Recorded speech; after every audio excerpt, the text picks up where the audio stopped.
In version 15, we have a new dialog for Shank and holder setting. This is a simple graphical way to use existing Shank and holder parameters. Before we will start with the new dialog, let's have a look on the old one. This is the advanced mode range in the previous versions. It was a collection of parameters. Version 15, Shank and holder branch advanced mode opens a dialog that helps users better understand the meaning of all the parameters. Advanced has only one button, Access, that opens the new dialog. The options Ignore and Use stay the same as it was. The left side of the dialog controls the Shank and holder usage. It contains three movable sliders: Ignore or Consider tool elements, Check against part only or check against stock and part, Grid or mesh representation. As you can see, the dialog contains an updated image of the tool. Please note that the old-fashioned drop-down menu is available too. The first slider to discuss is the Ignore or Consider tools elements. This slider controls which elements of the tool will be included in the calculation. When the segment of the slider is blue, the tool element next to it is considered in the calculation. When the segment is gray, the tool element is ignored from the calculation. The middle slider is the check against part only or check against stock and part. The blue area of the sliding bar refers to the check against part only. The orange area of the sliding bar refers to the check against stock and part. In this example, the holder is being checked against stock and part, and the shank is being checked against part only. Please note that this slider behaves a little bit different, and it has two colors, blue and orange. The third slider defines the calculation accuracy. It could be grid or mesh representation. Checking against mesh requires more calculation time and provides more accurate and tight results than against grid. The higher the slider is set, the calculation time will increase and the results will be more accurate. Blue, slow and accurate; orange, fast and less accurate. Elements which are checked against the part must be checked against the more accurate representation of the geometry, mesh.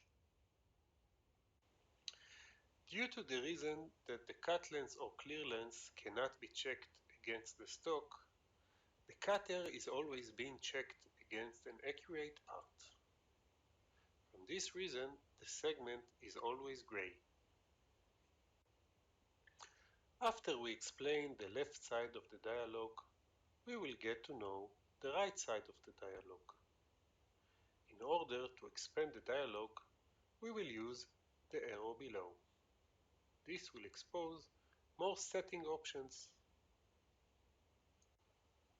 The grid safety tolerance and mesh safety tolerance parameters are not controlled by the user.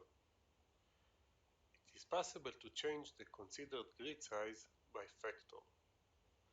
The grid safety depends on the cutter diameter. The mesh safety depends on the procedure tolerance. A looser tolerance leads to a bigger safety distance. The minimum is 0.03 mm. Additional radial safety and Z safety can be added to the default values. Here the user can add additional safety distance. In this example, there are only shank and holder. The holder is being checked against grid, and the shank is being checked against mesh. Same as in the previous versions, the parameter calculate minimum length up to is available. The recommendation will be shown in the output pane or in the execution log. For the motions that cause holder or shank collision, a drop-down menu with three available options to select. Remove, create as holder prevent, or regular motion. Note, the option create as regular motion is only available in case the checkbox is checked. Please note that in graph procedures, the elements are always checked against grid representation of the part and stock. Therefore, the third slide is grayed out. So let's do a short demo. As before, the shank and holder parameter contain three options: ignore, use, and advanced. Ignore and use are the same as in previous versions. Advanced mode opens a new dialog. Let's hit the access button.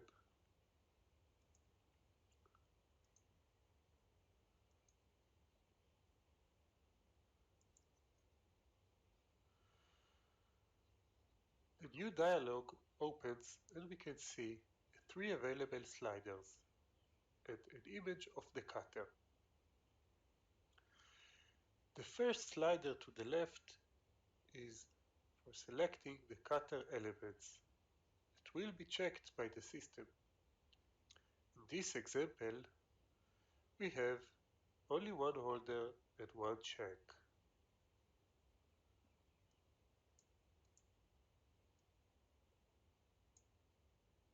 As you can see, now the holder will be ignored from the calculation. Now also the shank is being ignored from the calculation.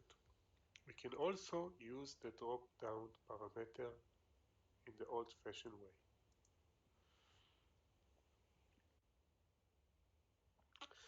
The middle slider is the check against part only or check against stock and part.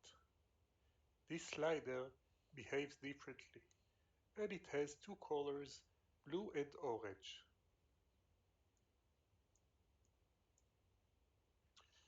The user selects which part elements can be checked against part only or against part and stock. When the slider segment is orange, the cutter element next to it will be checked against part and stock. When the slider segment is blue, the cutter element next to it will be checked against part only. The slider can be all blue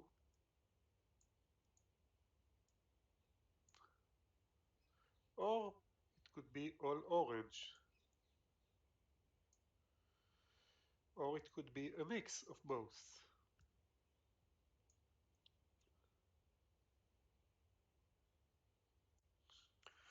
The third slider defines the calculation accuracy. Same as in the middle slider, the third slider had two colors. Checking against mesh requires more calculation time and provides more accurate and tight results than against grid. The higher the slider is set, blue color, the calculation time will increase and the result will be more accurate. Blue, slow and accurate, orange, fast and less accurate.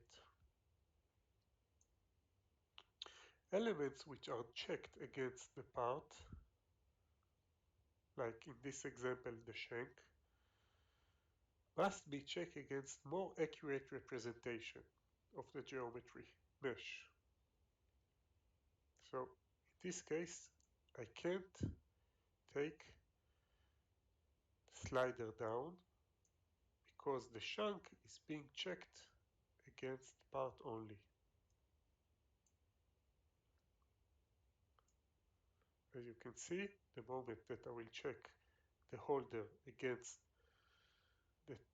against part only, the mesh representation will be all over the slider.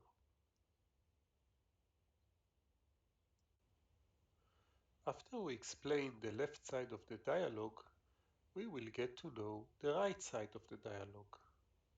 In order to expand the dialog, we will use the arrow below. This will expose more setting options. Okay, so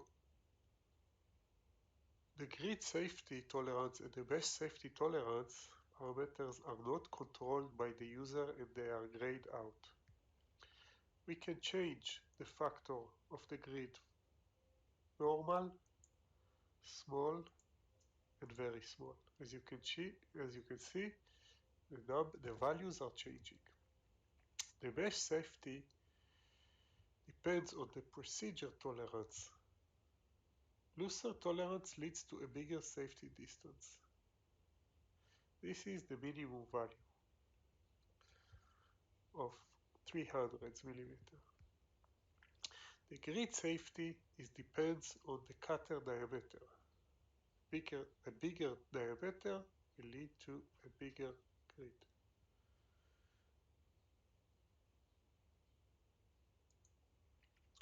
The user can add additional radial safety to the default values. So in case I'm going to put 0.5 millimeters,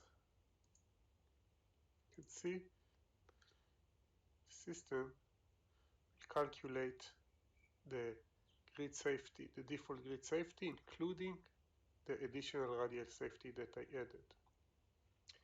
This safety can be added for each part of the cutter.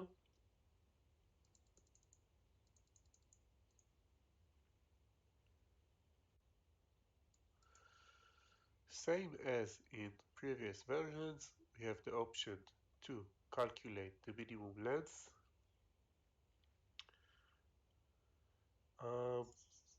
We have three options: remove, create as holder prevent, or create as regular motions.